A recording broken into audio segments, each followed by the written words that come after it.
aux réseaux sociaux comme outil à néné ya kusala ba chantage wana ko maramususu. Le problème il y a pasteur Mike Alambai. Le problème il y a pasteur Mike Alambai. Premièrement, maramuso entre le pasteur Moïse Bi et le pasteur Mike Alambai et ça maramuna bango ya basali nzambe batoma, moi je peux pas entrer là-dedans. Bienvenue sur Ave Maria Télévision. Karabo Momesano Nenge Tomesana Nabino. Ahmed Mkendi devant la caméra. Ahmed Kitenge derrière la caméra. Yankolo Bezali. Yango Navandi Liboso la caméra ya Ave Maria Télévision. Poto Beta Masolo. Toso Lamuke. Sur ce qui se passe sur la net. Bobi Gebiso Moussa. Biso Ezali. Médian en ligne. Médian en ligne. Tozawana sur YouTube, tu es Metara de ville, la ville province de Kinshasa. Tozawana, tu es toujours Masolo Marambolé Garananet. Quand il y a quelque chose qui cloche, quand il y a quelque chose qui ne va pas, Tozalawana Potoa le Belango. Netilelo, un certain dimanche, Montréal Sambouezali. Il y a un temps réservé pour le Christ, il y a un temps réservé pour le travail. Mais tu violer un peu moi règle wana.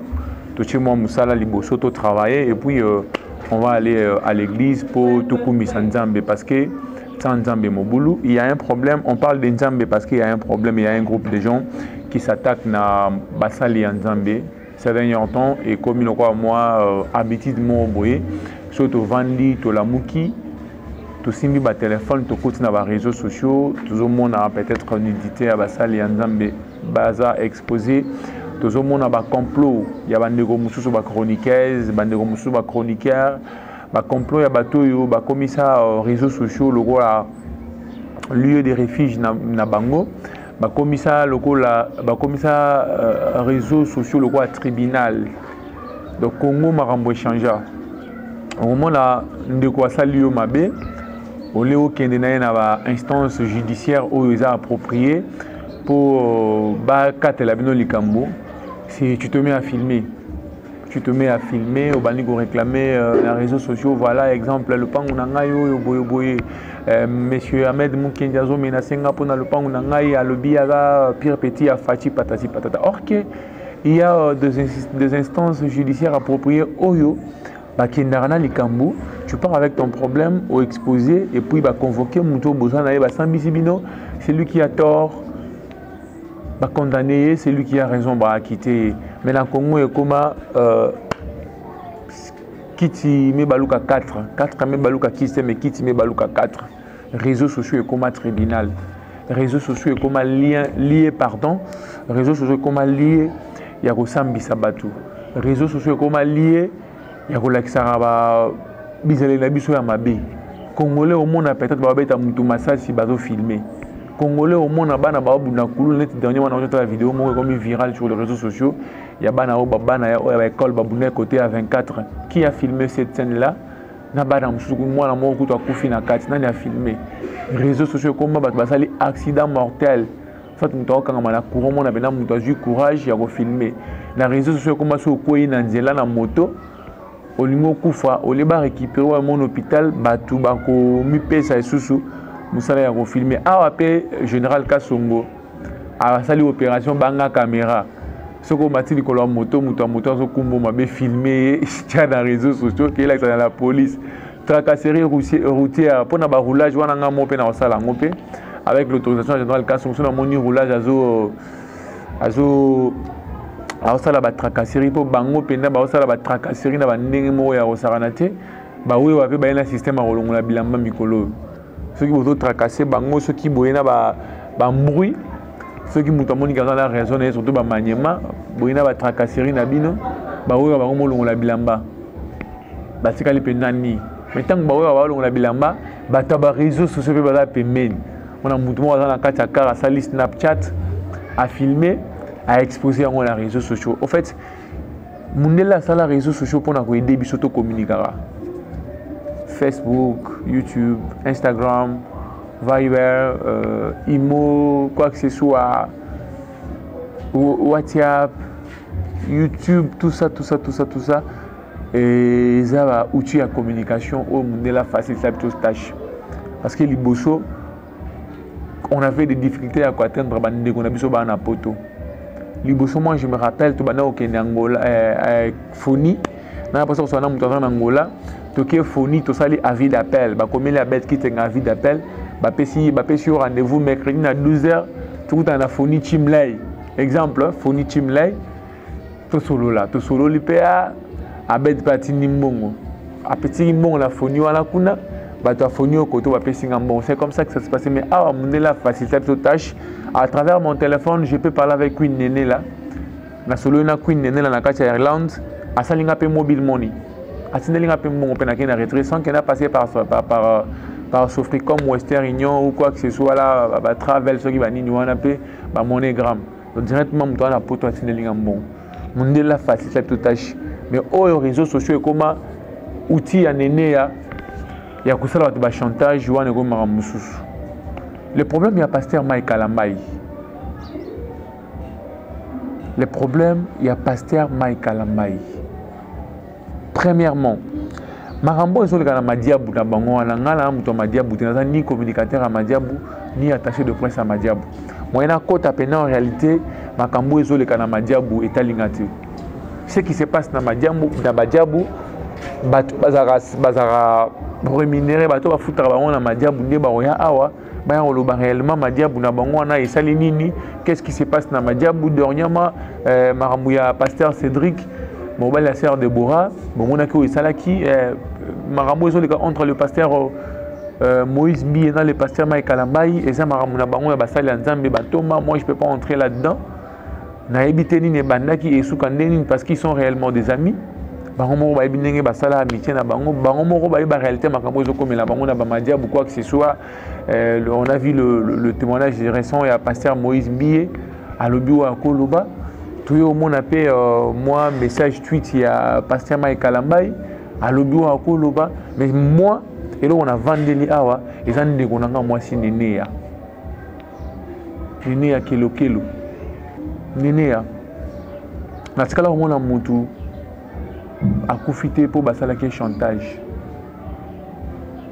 Na tikala on a mutu à profiter pour le public qui m'takala nae. Deux fois tout le belango, nous avons une émission concernant la mutakalisation et bateau. Je condamne à 80%, mais 20% n'en a pas ça conseil que ça ne sert à rien qu'à exposer une nudité à Moutou contre ou en exigeant quelque chose comme ça, ils allaient financièrement parlant, ou matériellement parlant, ils en ont les tombes. Oh, tout ça là, ah, il faut ta maragnon sur la scène. Net na so moninga na vandi liboso ya caméra.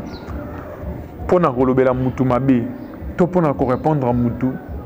C'est que mutu na déborder avec les gars nanga. Soit à déborder les gars à bateau bazan entourage nanga parce que ngani ya boso fini ya bed fini ngai. So fini Anna Fraser Stella surtout au fini ngai. So fini Queen Nene là au fini Brockline. Au fini base nanga molokai au fini bateau bazara tout le temps nanga Nino Mongo au fini Didine Triple N Mariam Badim ou tout balinga avec la télévision à Brazzaville Point Noir Angola partout dans le monde ce qu'au fini bango au fini ngai Néné je vais te dire ceci ma sœur yo osant apprendre dans la madinga bato balobela ba ville pendant kombo na yo par rapport à Marambo, on a Noël Madinga, paraît-il, il y a ceux qui m'ont dit à Noël Madinga, au Batama Boye, Mami Biden a vu ce coup tu fais Kalomba, ça là qui live, moi, Boye.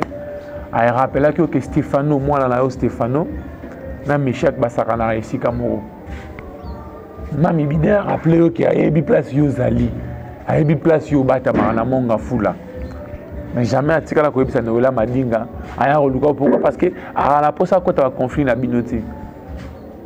Madinga donc Kalombo n'a pas le droit il y a quoi s'ingérer dans Maramuno c'est comme ça une personne qui est bien éduquée donc quand moi est alingate na okota yango si on me permet yo lelo olingo o nuire réputation à pasteur Mike Kalambai yo lelo olingo la kisamokili ke Daniel Azaki n'a raison Mike Kalambai a mutu mabe patati patata laisse-moi te dire que Mike Kalambai c'est un humain. Tout homme est faillible. Dans chaque œuvre humaine, il ne manque pas d'imperfection. Mike Kalambai, pasteur, est un kumba balati siye. Mike Kalamba eza pasteur ezali andima ko bonzela vie na ye asalela nzambe. Mais Mike Kalamba en soi chair, il a la chair comme toi Nénéa. Mike Kalamba en soi a des sentiments comme toi et moi Nénéa. Donc il faut aussi que s'entende que Mike Kalamba est parfait. Le parfait n'existe pas, l'homme juste n'existe pas, la femme juste n'existe pas. Ba pasteur wana tout basala wana basala nzambe. Basana ba sentiment. Basana posa embrasser moi c'est Timothyos. Il a envie de faire l'amour avec une femme comme tout le monde. Mais sauf que bango basa batumoko basa publiquement reconnu. Basala exposé na makambo bazo sala. Ils sont toujours exposés. Basala tenté par les diables façon diable a tenté ngai na yo Néné ya esa façon à retenter Mike Kalamba été. Les lots récupérés dossier à Mike Kalamba ndenge olaka ki yango na ba voice o ezo circuler na ba réseaux sociaux na route na kanda te moyen ko tu ko répéter ba voice wana ezate pour ça na kanda makasi na ngana na ko répéter ba voice ba to ba yo ndenge o lobby. Il y a des voices qui circulent sur les réseaux sociaux yo na Yvette au senga ki Mike Kalamba so il a ya Mike apesho mbongo te olaki Yvette o ebisi na sengi ya Mike mbongo. Il y a Mike Aboy qui a récupéré le dossier à Mike dans les réseaux sociaux. Façon à ressembler à Mike Kalamba aux identités. On récupère le dossier à Peignel, au sali la matière na yo, ou sous qu'on réclamait que le dossier à Peignel et coach solo l'arté. Si on a côté na Mike, ya Mike Azaya na biso, ya Mike Azaya ya auto tikali na ya awa, ou qu'on récupère le dossier à Madame Zawadi, je ne sais pas qui que ce soit. Na bateau babenga ki soki Stéphanie Kill, je ne sais pas quoi que ce soit. Bateau babenga ki au moyen soki $2500. Je peux pas affirmer des choses au Ghana éviter, mais selon des ocos qui parviennent, $2500. Aujourd'hui, au comique au ville pandé comme Mike Kalambay, au comique au la photo à la chambre. Quelle fille entre dans la chambre de Mike Kalambay? Quel film Mike Kalambay est en train de dormir? Toi, tu vas gagner quoi? C'est quoi ton affaire là-dedans? C'est quoi ton intérêt là-dedans? Mike Kalamba est célibataire. Mike Kalamba n'est pas marié. Mike Kalamba a cette envie-là d'être avec une femme à côté de lui. Ce qui peut faire, on tape ça comme la vidéo, au salon Mike. Quand il a chantage forcé, chantage moro médiatique. Donc tu te sers de la télé, tu te sers de ta chaîne YouTube. Tu te sers dans Internet où il s'engage, ça bise na n'importe qui, na batumsu ba ebi éthique et déontologie te abengami journaliste. Avant d'ika raya l'autre te ma ke bana poto ba kabanga bango folo ba queen nene la, bana poto ba bango maboko pété. Aena ya vandia bu caméra yé abeti matolo ba sinele caméra à travers courage na yé akomi pe chroniqueuse. Akomi ko sala pe émission. Akomi ko sala bato ba chantage forcé. Na muto ba publier mutakala na ye. Na muto ba publier ki aza escroc. Escroc ka mutu kingani. Qu'est-ce qui va faire mal? Qu'est-ce qui va faire chanter la société? J'ai jamais vu une personne mourir pour publier mutakala na ye. Des fois, il y aura des gens qui vont t'appeler pour te consoler. Des fois, il y aura des gens qui vont intervenir pour te montrer que c'est la vie. Lélo héritier Wata, il est là, il fait sa musique. Lélo Peignel, elle est où il fait quoi? Lélo le patient de Nil, c'est tous les gens où va publier ma mutakala na bango. Lélo abel kitting, à l'aise à financier, il va publier, il va publier abel kitting, il va publier tout ça, l'émission là. Tout ça, l'émission là avec moi la télévision. Ah non, là, c'est juste pour blaguer. J'ai jamais vu une personne mourir pour passer un chantage, Nénéa. Et ce pour ma belle ma sœur. L'amour de l'argent tue l'art. Pour ça, il y a un bongo. Et tu n'as pas quand tu as lié à la soute. Il ne faut pas aimer l'argent plus que les gens. Nous tous, pour ça, on a vraiment des besoins. Si on a besoin de bon dans le minute. Si on a besoin de raisonner, dans ça là, tant que Queen est là, on a $300. Moi, $300, il y a Queen est dans la somme. Donc, ma cambo, ça les a tellement ébellés à un niveau que tu ne peux pas imaginer, Nénéa.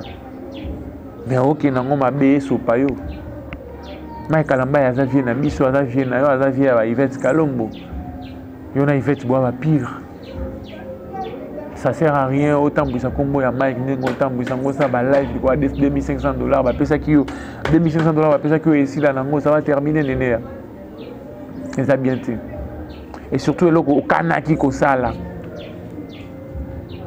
eloko kanaki ko sala kanaki penda Mike Kalamba wando zela e penda o sali voso bikutu façon ko ngalisa makamba Mike Kalamba Angelica kutu bien likolo lango gagné ni. On a vu une vidéo qui sortait Léa Mike a sali crise à côté hôpital. Oui, c'est réel. C'est un humain. Toi, tu es belle là. Bino, vous exagérez dans le net entre la vie, Mike Kalamba entre la vie et la mort. Non. Vous exagérez. C'est un être humain. Nous autres, Abeli, il est malade. Il est souffrant et puis c'est tout. Là, la live en est la live ya Mami Biden. Tout le site OESO partager des histoires contre Mike Kalamba dans la live. Mais ils ont motu ya te bande on ya Congo to linga na pena na bolingwa solo.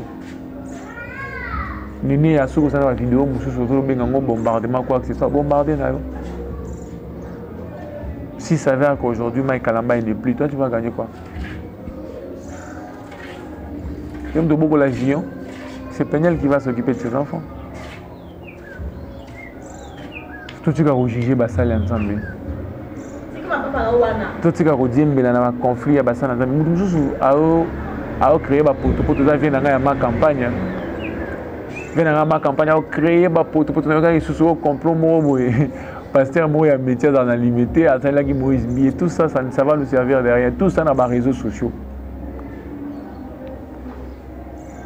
Tu pas que gérer un conflit interne. Quand je parle de toi, c'est moi qui suis moi aussi à l'intérieur.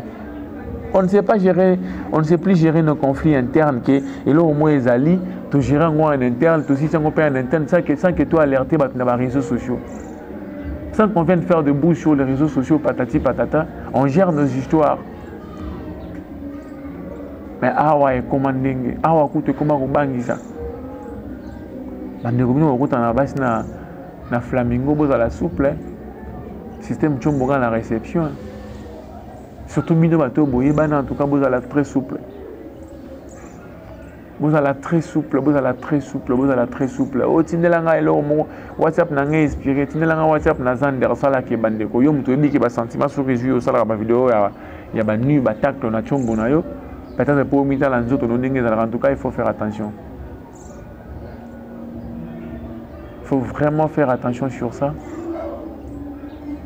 Il faut vraiment faire attention sur ça et puis faire attention avec ça. Il faut vraiment faire attention avec ça pour mon qui n'est commis compliqué. Et Néné Ayo, Olo garde en Moussa Lanzambe. Lui, c'est un serviteur de Dieu. Alors, pour Moussa Lanzambe, Moussa Lanzambe, il y a le Kuta, tout y a solo, on a italien à Pat, où il y a Zan Lanzambe nae. Pat, où il y a Zan Lanzambe nae. N'a oué, bah ça, il a Lanzambe na bo solo. Toi ça la nzambe na bolukuta soka ça la nzambe na bosolo nzambe a une place à rocha et soka ça la nzambe na lokuta parce que ah yo koti guerre na ye pona mbongo bosolo ba trop a puchukutu ya mara kaka bokomi ko komela Yvette na ba privé bokomi ko sala ba ko ville pande on dirait Mike Kalamba ya bomi mutu. Madame Zawadi, non, vous n'avez pas été là, vous avez été là, vous avez été là, vous avez été là, j'attends de voir ce que tu fais.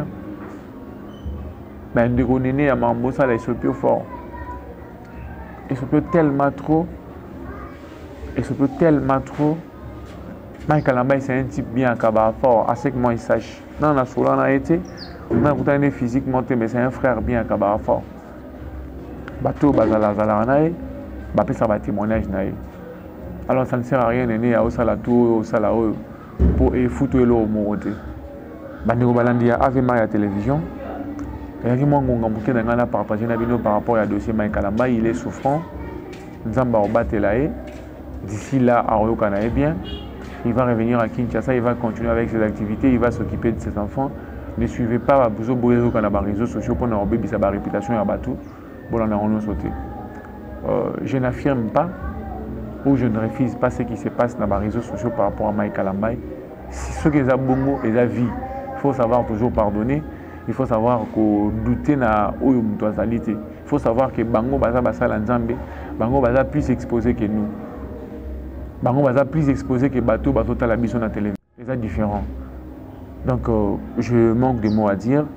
Je crois bien moi tango muke o na préparé qui pendant kosolanga bandeko na nga ya Ave Maria yango bon dimanche biso to landela dossier na la loupe tozo landela pe nene à la loupe si faut to la musa pe dossier no la madinga tout ça peut battre tout appelle la capacité na nga porte na bango bien na nga porte parole ya Mike Kalambay dit na ça juste admirateur et puis na prendre na nga partie na salika lecture ya mamango na moni que moi na moi sur nene ya mutuaza à la base.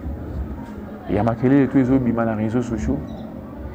Abonnez-vous massivement sur Ave Maria Télévision, likez, partagez, commentez la vidéo. Tokutani, bon moment ça nous